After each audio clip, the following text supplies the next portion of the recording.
জানেরা, এই পৃথিবীর দুই শ্রেণীর মানুষ কিয়ামতের দিনে ধরা পড়বে, যাদেরকে আল্লাহ যাবে জাহান্নামে দেবে। দুই শ্রেণীর মানুষকে, এক শ্রেণীর মানুষ হলো যারা অন্যায় করেছে। অন্যায়কারী কারা? যারা রাসূলুল্লাহ হ্যাঁ বলেনি, রাসূলুল্লাহ নাই না বলেনি, তারাই হলো অন্যায়কারী। তাদেরকে কিয়ামতের দিনে আল্লাহ শাস্তি দেবে, আযাব দেবে। আর এক শ্রেণীর মানুষকে আল্লাহ কিয়ামতের দিনে আযাব শাস্তি দেবে। তারা কারা? তারা হলো রাসূলুল্লাহ হ্যাঁ হ্যাঁ বলেছে, নবী পাকের নাই না বলেছে, কিন্তু অন্যায় দেখেছে, অন্যায়কারীদের বিরোধী করেনি। তাদেরকেও কিয়ামতের দিনে আল্লাহ আযাবে জাহান্নাম দেবে। শুনছেন? এবারে বলুন, আমি কি আলোচনা অন্যায় দেখলে অন্যায়ের বিরুদ্ধে করা দরকার আছে না নাই? নাই, আল্লাহ আমায় শাস্তি দেবে না, দেবে না। কিন্তু অন্যায়ের কথা বললে যেমন ওপর দিকে থুতু পড়লে গায়ে পড়ে, অন্যায়ের কথা বললে সব তো আমরাই ধরা পড়ে যাচ্ছি। আমরাই তো কিছু না কিছু সব কাজে জড়িয়ে গেছি।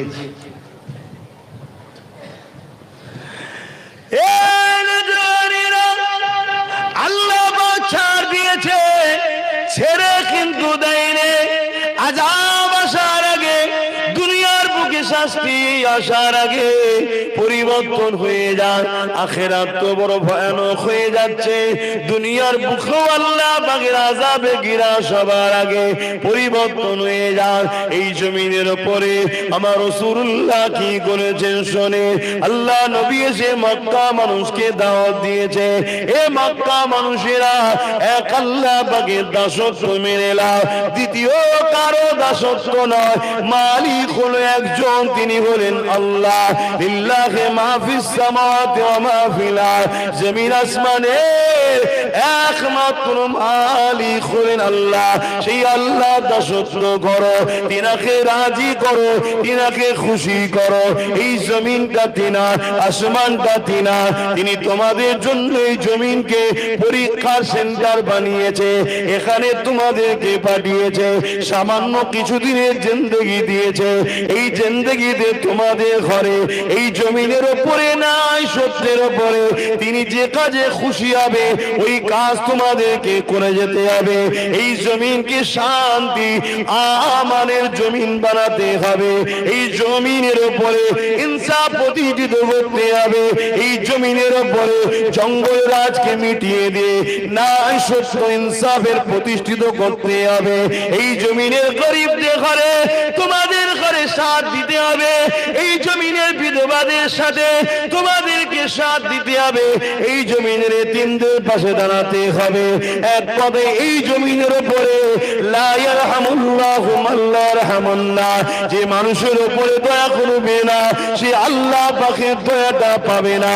নবী আমার জানিয়ে দিলে যে মানুষের উপরে দয়া করবে সে আল্লাহ পাকের দয়াও পেয়ে যাবে। আরো জোরে বলুন সুবহান। একটা 11 মাসের বাচ্চা, তার তো শখ দুনিয়ায় আল্লাহ পাঠিয়েছে, বাঁচবে তো, তার কি অপরাধ? তাকে তার একটা মা যতটা না তার থেকে তো বেশি আমার তোমার কাছে আল্লাহর সৃষ্টি, ঠিক না বে ঠিক? তাকে মেরে ফেললো, ছোট্ট বাচ্চা তার গলা টিপে মেরে ফেললো। কত বাচ্চাকে বিভিন্ন ভাবে বিভিন্ন বিশ্বাসে তাকে জবাই করা হচ্ছে, বলি দেওয়া হচ্ছে। এই অন্যায় হচ্ছে না হয়? কথা বলেন। এই অন্যায়কে মিটাবার নাম ইসলাম। বাপ, আমি জানি না আমার ওয়াজে আপনাদের মনোপুত হবে কিনা, কিন্তু আল্লাহকে সাক্ষী রেখে বলে যাচ্ছি, আল্লাহর সৃষ্টির উপরে যারা জুলুম করে আর ওই জুলুমকারীদেরকে যারা সাপোর্ট করে বা জুলুমকারীদের বিরোধী করে না, তাদের উভয়কেই জাহান্নামে যেতে হবে। তুমি একটা কিছু তৈরি করলে, গুড়গুড় করছে, তুমি একটা কিছু তৈরি করলে, সেটাকে আমি ভেঙে নষ্ট করে দিলাম, তুমি খুশি হবে? বলো বলো বলো। তাহলে মানুষকে তো আল্লাহ তৈরি করেছে, সে হিন্দু হোক, খ্রিস্টান হোক, আদিবাসী হোক, সাঁওতাল হোক, যেই হোক, তাকে তো আমি মানাই না। তাকে মেরে দিবার অধিকার কি আমার আছে? তার উপরে জুলুম করার অধিকার কি আমার আছে? আমি তাকে বানাইনি, তাকে খাওয়াও নি আমি, খাওয়াবার মালিকও তো একজন, সে আমাকেও খাওয়ায়, তোমাদেরও খাওয়ায়, পুরো পৃথিবী কায়নাতকে খাওয়াচ্ছে। কিন্তু তোমার আমার কাজ এটা। আল্লাহ কোরআনে জানিয়ে দিলেন, কুনতুম খায়রা উম্মাতিন উখরিজাত লিন-নাসি তা'মুরুনা বিল মারুফ ওয়া তানহাউনা আনিল মুনকার। আল্লাহর কোরআন বলছি, কালামুল্লাহ, আল্লাহর কথা বলছি। আল্লাহ জানিয়ে দিলেন কালামুল্লাহ শরীফের মধ্যে, হে উম্মতে মুহাম্মাদি, আমি আল্লাহ তোমাদেরকে শ্রেষ্ঠ উম্মত করে পাঠিয়েছি। তোমরা মানুষকে ন্যায়ের পক্ষে আনো, তোমরা অন্যায়কে মিটিয়ে দাও, এই জমিনের উপরে নাই প্রতিষ্ঠিত করো। এটা তো আমাদের মালিক আমাদের কাজ দিয়েছে।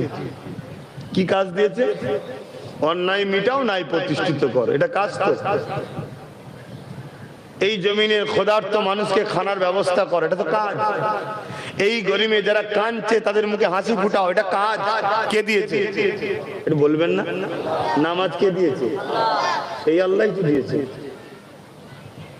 সেই আল্লাহই তো দিয়েছে। হজ কে দিয়েছে?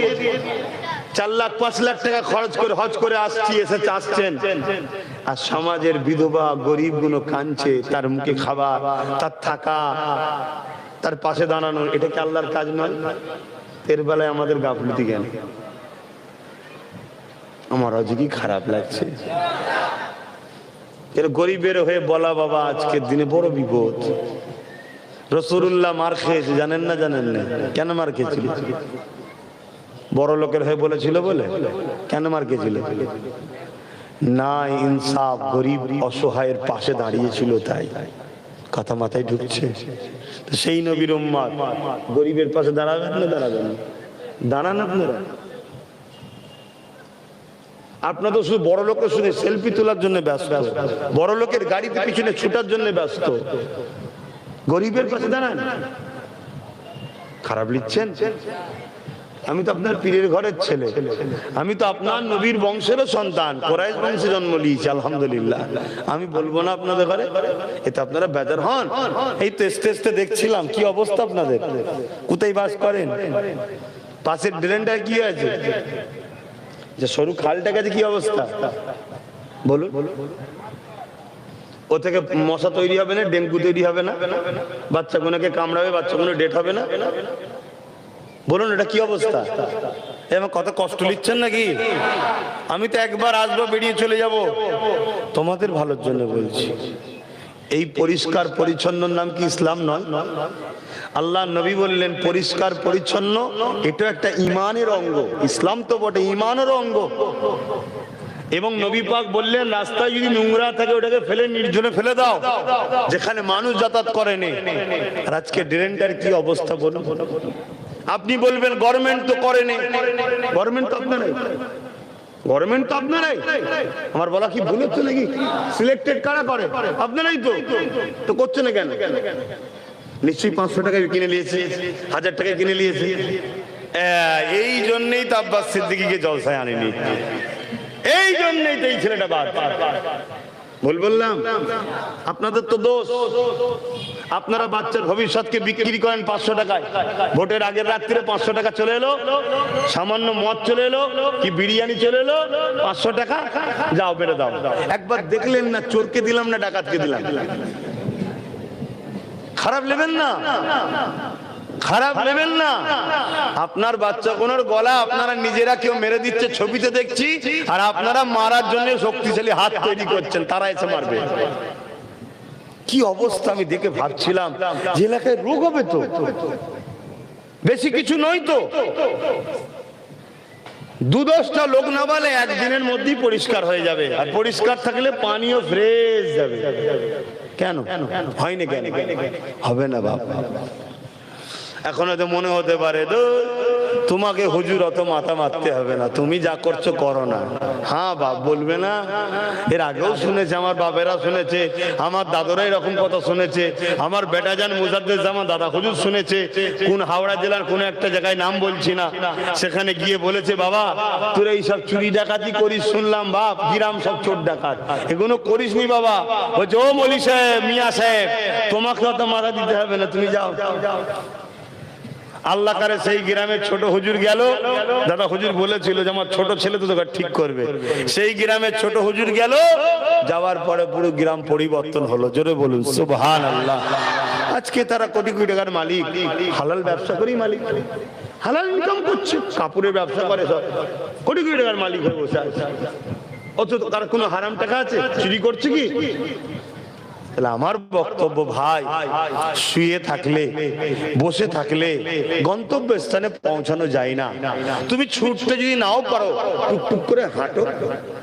হয়তো ছুটলে দুদিন আগে যেতে আর হাঁটলে দুদিন পরে যাবে, কিন্তু চলা থাকলে একদিন পৌঁছাবে।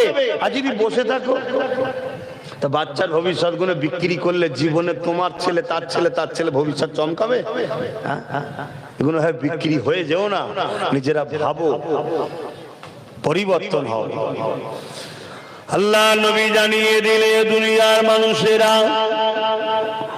অন্যায় করার, অন্যায়কারীকে সাপোর্ট করার সমান পাপ হয়। দুনিয়া জমিনে কোন অন্যায়কে যখন কেউ সাপোর্ট করে, সে অন্যায়কারী তখন অন্যায়কে আরো বড় করার সাহস পায়।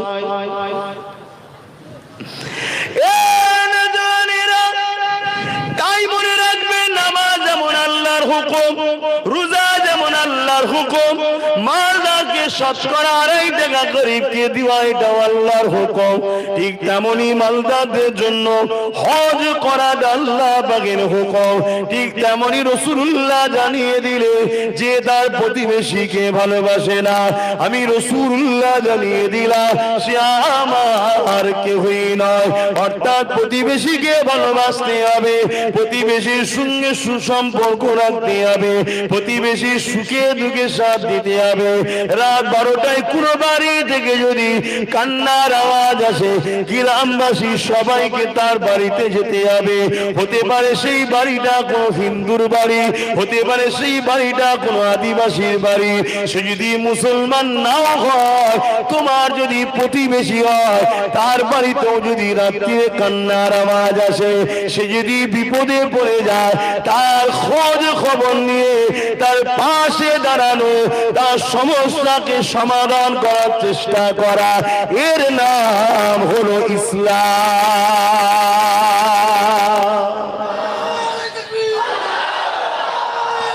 আল্লাহ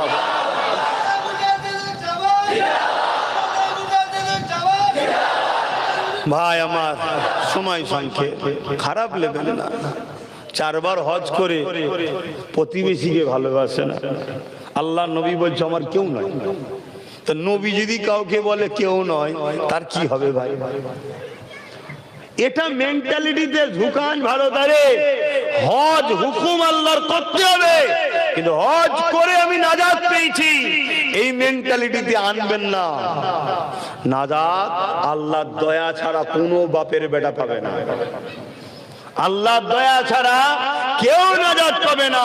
কারণ কিয়ামতের দিনে একটা লোককে আল্লাহ উঠাবে, 500 বছর দুনিয়ায় সে জিন্দেগি পেয়েছিল।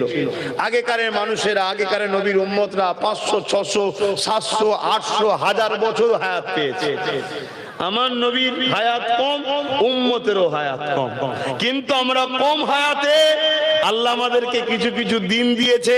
ওই দিনগুলোতে ইবাদত বন্দেগী করলে সেই সকল নবীর উম্মতদের থেকেও আমাদের ইবাদতের পাল্লা আরো ভারী করে দেয়। জোরে বলুন সুবহানাল্লাহ। যেমন আমরা যদি কোনো একটা অসহায়কে বাঁচাতে পারি, তার পাশে দাঁড়াতে পারি, পুরো মনুষ্য জাতিকে আমরা উপকার করলাম, তার নেকি আল্লাহ দেবে। জোরে বলুন সুবহানাল্লাহ। কথা কিছু বুঝে আসছে? এইগুলো আল্লাহ ফেসিলিটি দিয়েছে আমার নবীর খাতিরে। আমি যে কথা বলতে গিয়ে এদিকে চলে গেলাম, কোন কথা বলছিলাম যেন বলুন।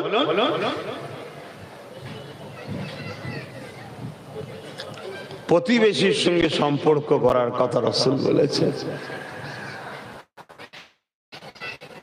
আল্লাহ নবী বললেন, যাদের হাত দ্বারা ব্যবহার দ্বারা প্রতিবেশী অখুশি থাকবে, আমি রাসূল জানাচ্ছি সে আমার কেউ নয়, সে আমার কেউ নয়।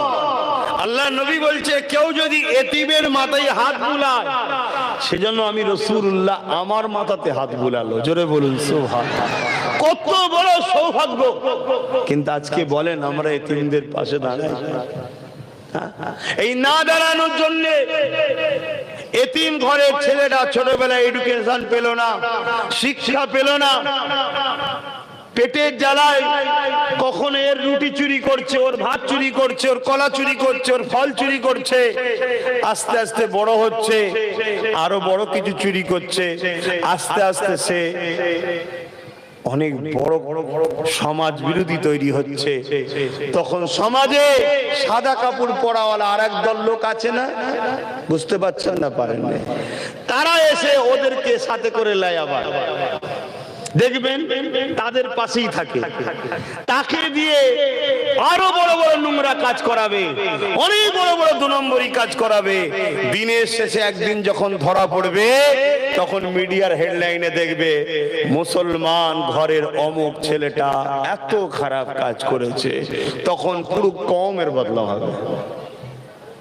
যদি আমরা প্রতিবেশীকে দেখতাম, ওই এতিম বাচ্চার পড়াশোনার জন্য পুরো প্রতিবেশী দায়িত্ব নিতাম, প্রতিবেশীর যদি ফান্ড থাকতো সেই ফান্ড থেকে তাকে পড়াতাম, বা প্রতিবেশী ভাবতো সমাজের এমন লোককে নেতৃত্ব দেওয়া দরকার যারা এই এতিমদের গুরুত্ব বুঝবে, এতিমদের ময়া বুঝবে, তাদের পাশে দাঁড়ানো দরকার, যারা ক্ষমতায় এসে এতিমদের জন্য ভাববে, এতিমদের ঘরে নিয়ে যাবে, বেসাহারাদের ঘরে সাহারা দেবে, তাহলে এই সমাজ কোন ছেলে খারাপ হতো। কিন্তু আজ আমরা ভাবছি কোথায়, অথচ এটা একটা হক। কিয়ামতের দিনে একটা বান্দাকে আল্লাহ উঠাবে, ওরে আমার বান্দারে কোথায় যাবি বল? বান্দা বলবে, আল্লাহ দুনিয়া জমিনে আমি আপনার দাসত্ব করেছি, নামাজ রোজা পড়েছি, নামাজ রোজা করেছি, হজ করেছি, আল্লাহ আজকে আপনার জান্নাতে যেতে চাই। আমার আল্লাহ বলবে, আমার বান্দারে দুনিয়া জমিনে আমি যখন ক্ষুধার্ত ছিলাম, আমি যখন পিপাসিত ছিলাম, আমাকে কেন তুই খানা দিলি না? অবাক হয়ে যাবেন না, আবু দাউদ শরীফের হাদিস, বান্দা ময়দানে মাশর অবাক হয়ে যাবে। আল্লাহ আল্লাহ খুসামাদ, আপনি তো কার মুখাপেক্ষী নয়, আপনার তো ক্ষুধা লাগে না, আপনার কেন খিদে লাগবে? আপনি তো সবাইকে খাওয়ান, আপনার আবার কবে খিদে লাগলো? আমার আল্লাহ বলবে, কেন তোমার প্রতিবেশীতে একটা গরিব ছিল, ক্ষুধার্ত ছিল, এতিম ছিল, বিধবা ছিল, যদি তাকে খানা দিতে, আমি আল্লাহ আমার সৃষ্টিকে দিবা, আমাকেই দিবা হতো। ওরে আমার বান্দারে, আমি আল্লাহ তোকে ধন দৌলত দিয়েছিলাম, আমি আল্লাহ তোকে সুস্থ শরীর দিয়েছিলাম, কেন তুই জমিনে মেহনত করলি না? আমি আল্লাহ তোকে ক্ষমতা দিয়েছি, দুটো হাত দিয়েছি, এই জমিনকে চিরে এখান থেকে ফসল ফলন করবি, তোকে দুটো পা দিয়েছি, এই জমিনে ঘুরে ঘুরে তুই রিজিকে তালাশ করবি। এরে বান্দা, তা না করে তুই দালালি করে করে বেড়ালি, গোলামি করে করে বেড়ালি, দলদাস হয়ে বেড়ালি, সমাজে গরিবদের ঘরে যারা লুটলো তাদের পিছনে ঘুরে ঘুরে বেড়াতে লাগলি, এতিমদেরকে যারা মিটালো তাদের পিছনে ঘুরে ঘুরে বেড়ালি। যদিও বা মাদ্রাসা কোনো এতিম বাচ্চা কোনো পড়াশোনা করে কিছু ডাল ভাত খেয়ে বাঁচতে ছিল, ওই মাদ্রাসা কোনো মিটাবার প্ল্যান চলছে, যারা মিটাবার প্ল্যান করলো তাদের পিছনে ঘুরে ঘুরে ঘুরে ঘুরে বেড়াতে লাগলি। এ বান্দা, সেদিন তুই আমাকে যখন দিসনি, আজকে আমি আল্লাহ তোকে আমার শান্তির মেহমান খানা জান্নাতে যেতে দেব না। বান্দা, তুই আমার জাহান্নামে চলে যা। তোমার নামাজের মুখাপেক্ষী আল্লাহ নয়, তোমার রোজার মুখাপেক্ষী আল্লাহ নয়, তোমার হজের মুখাপেক্ষী আল্লাহ নয়, তোমার মুখাপেক্ষী আল্লাহ নয়। এ যুবকেরা, অপর দিকে একটা বান্দাকে উঠানো হবে, তাকে বলবে কি করেছি বল। বান্দা বলতেই লাগবে, আল্লাহ জিন্দেগিতে শুধু অন্যায় করেছি, ভুল করেছি, গান শুনেছি, যাত্রা গেছি, ফাংশন গেছি, আল্লাহ অনেক পাপ করে ফেলেছি। আপনি আমাকে এমন করে সবার সামনে অপমান করবেন না, আপনি আমাকে গোপনে গোপনে জাহান্নামে দিয়ে দিন। আমার আল্লাহ বলবে, বান্দারে তোর আমল নামা একবার তো দেখা, আমার রহমত থেকে কেন নিরাশ হয়ে যাচ্ছি। বান্দার আমল নামা দেখতে দেখতে দেখা যাবে কোনো ভালো কাজ না, শুধু একটি মাত্র ভালো কাজ পাওয়া গেছে। ওই একটি ভালো কাজ দেখে এত খুশি হয়ে যাবে আমার আল্লাহ, আমার আল্লাহ বান্দার গুনাহকে চেপে দিয়ে তাকে বলবে, বান্দারে যা, আমি আল্লাহ তোর উপরে দয়া করলাম, তোকে জান্নাতি বানিয়ে দিলাম। ওই বান্দা কি এমন ভালো কাজ করেছিল? ওই বান্দা প্রচন্ড গরমের সময় আল্লাহর একটা সৃষ্টি জীব পশুকে তার মালিক গাছে বেঁধেছিল, ছায়াটা সরে গেছে, সূর্য ঘুরছে, ছায়াটা সরে গেছে, তাই পশুটাকে রোদ লাগতে লাগতে ওই পশুটা রোদে ছুটে গরমের জিভটা বাইর হয়ে যেতে লেগেছিল।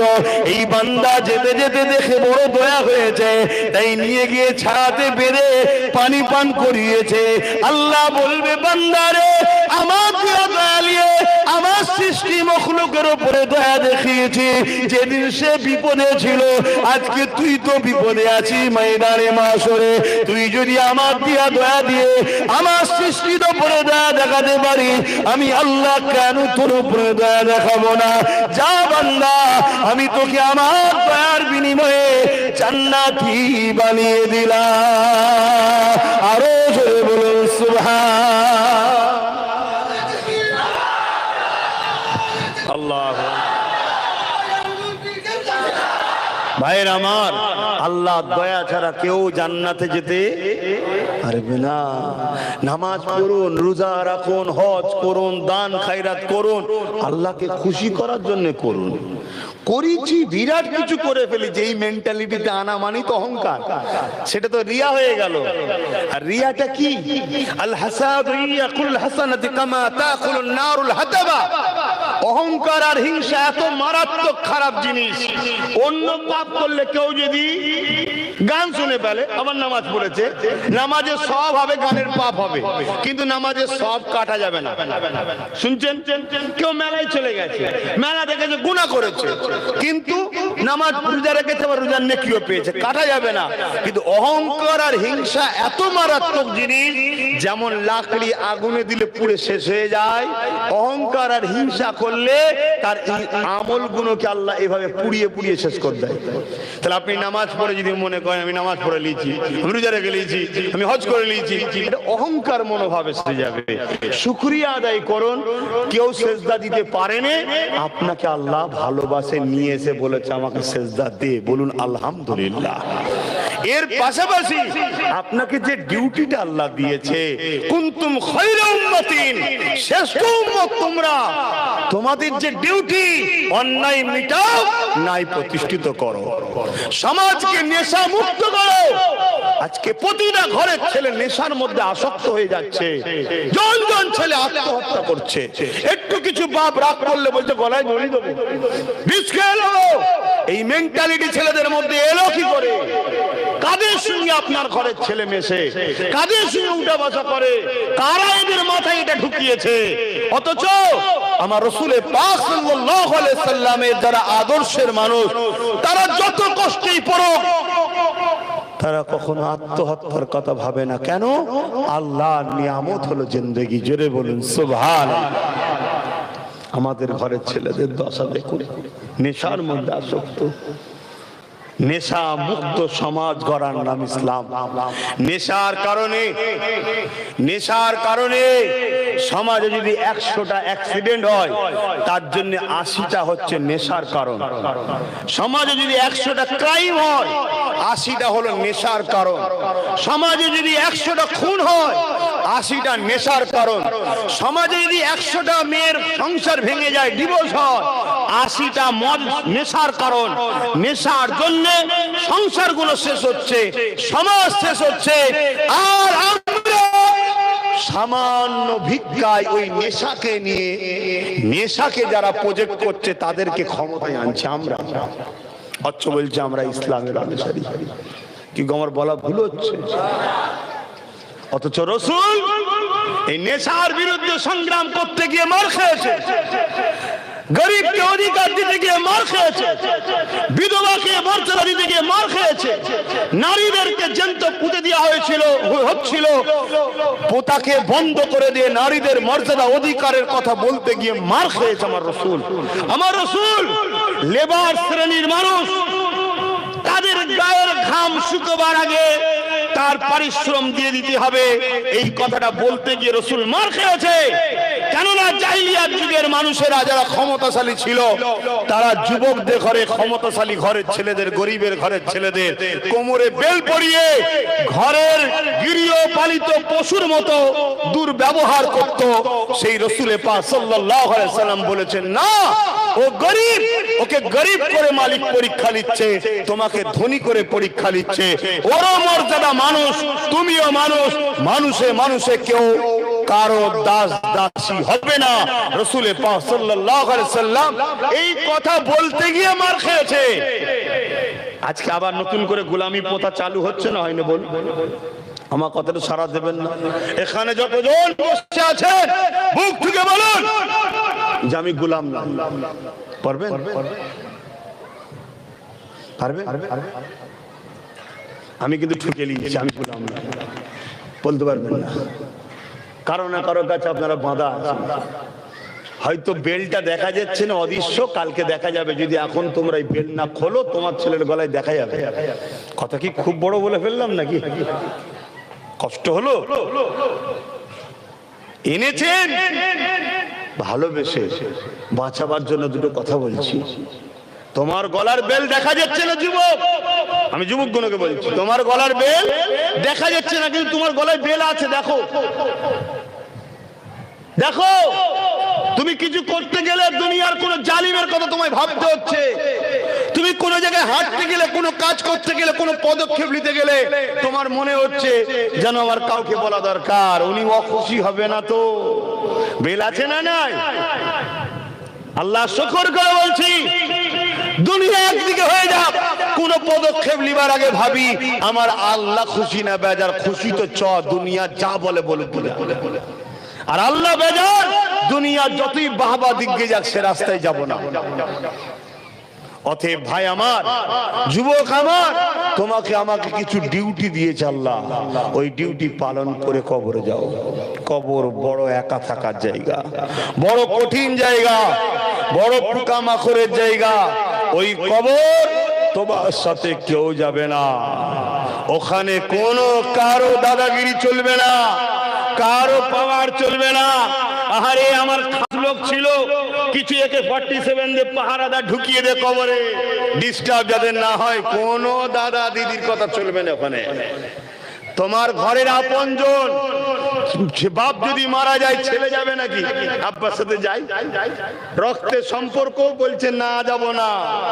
ওই কবর কিন্তু যারা কামলিওয়ালাকে দুনিয়ায় প্রতিটা জায়গায় রেখেছে, রাসূল পাক তাদের কবরে আসবে। জোরে বলুন সুবহানাল্লাহ, আরো জোরে বলে। তাদের চিন্তা নাই বাপ। তাই বলবো রাসূলকে মডেল বানান। আল্লাহর হুকুম এটা, লাকাদ কানা লাকুম ফি রাসূলিল্লাহি উসওয়াতুন হাসানা। তোমার মডেল মুহাম্মদ সাল্লাল্লাহু আলাইহি সাল্লাম। আব্বাস মডেল নয়। আব্বাস যদি মুহাম্মদ রাসূলের মডেলটা তোমায় ধরাতে চায় তাহলে আব্বাস জিন্দাবাদ, আর নয় আব্বাস জেলার সাহেবই হোক, ও চলবে না। শুনছেন না শোনেন নে? আব্বাস যদি আমেরিকার প্রেসিডেন্ট হয় তো কি করবো? ধুয়ে চুষে খাবো নাকি? আল্লাহ ওর কপালে রেখেছে, হয়েছে, আমার কপালে ভিখারি করেছে, পরীক্ষা নিচ্ছে। আমার মালিক যদি ভিখারি বানিয়ে আমাকে খুশি হয়, আমি কি তার জন্য ভিখারি সাজতে খুশি নয়? কিন্তু যদি আব্বাস বলে মুহাম্মদ রাসূলের আদর্শের কথা, লিডারের কথা, নেতৃত্বের কথা, রাস্তা দেখায়, মুস্তাফা জানে রহমত বলছে আল উলামা ওয়ারাসাতুল আম্বিয়া, আলেমে হাক্কানীরা আমার ওয়ারিস, আমার উত্তরসূরি। তাদেরকে তুমি সম্মান করো, পিয়ার করো, তাদেরকে দেখো। তাদের দিকে দেখলে সাহাবারা নবী দেখে যে নেকি পেয়েছে, সেই সকল উলামা দেখলে তোমরাও নেকি পাবে। জোরে বলুন সুবহানাল্লাহ। কেন তারা রাসূলের পক্ষে কথা বলে।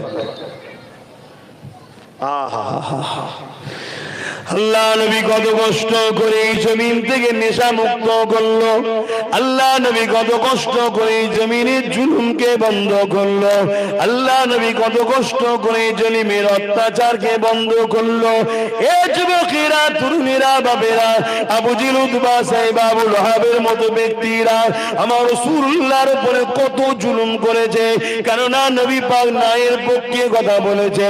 আমরা তো ইসলামকে দাড়ি টুপি নামাজ মসজিদের মধ্যে সীমাবদ্ধ করে দিয়েছি। ইসলাম একটা সংগ্রামের না, ইসলাম একটা লাইফ জীবন ব্যবস্থার না। ইসলাম কাকে বলে? ইসলাম বলে ক্ষুধার্ত মানুষকে খানা খাওয়াবার না, বস্ত্রহীনকে বস্ত্র দিবার না, অন্নহীনকে অন্ন দিবার না, গরিবকে সাহায্য করার না, মা বাপকে সম্মান করার না, বিধবাকে আশ্রয় দিবার না। এ যুবকেরা, এতিম বিধবা বেচারাকে সাহারা দিবার না। এ যুবকেরা, ইসলাম কাকে বলে? যদি কেউ বিপদে পড়ে যায়, ওই মুসলিমের পাশে দাঁড়িয়ে, বেসাহারার পাশে দাঁড়িয়ে তাকে সাহারা দিবার নাম ইসলাম। এ যুবকের, ইসলাম কাকে বলে? ইনসাফের নাম ইসলাম, ইনসানিয়াতের নাম ইসলাম, মানবতার নাম ইসলাম, মানব বন্ধনের নাম ইসলাম, মনুষ্যত্বের নাম ইসলাম। এক কথায় জমিনের উপরে শান্তি প্রতিষ্ঠিত করার নাম হলো ইসলাম। ইসলাম কাকে বলে? আল্লাহ নবী, নূহ নবী, তাহা নবী বলে দিলে নিজের মাতৃভূমিকে ভালোবাসার নাম হলো ইসলাম।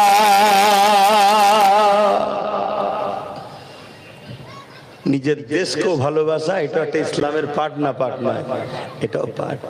কিন্তু আজকে দেশ কোথায় বলো? আজকে দেশ কোথায়? দেশ শেষের দিকে না? শেষের দিকে নয়, ধ্বংসের দিকে চলে যাচ্ছে দেশটা। যা হচ্ছে দেশের বুকে, মানুষগুলো পশুর থেকেও খারাপ হয়ে যাচ্ছে। মানুষগুলো পশুর থেকেও খারাপ হয়ে যাচ্ছে। একদিন দেখছিলাম একটা বিড়াল একটা পয়রাকে শিকার করার জন্য যাচ্ছে। কেন হয়তো অনেকে দেখেছো, একটা বিড়াল পয়রাকে শিকার করার জন্য আস্তে আস্তে যাচ্ছে।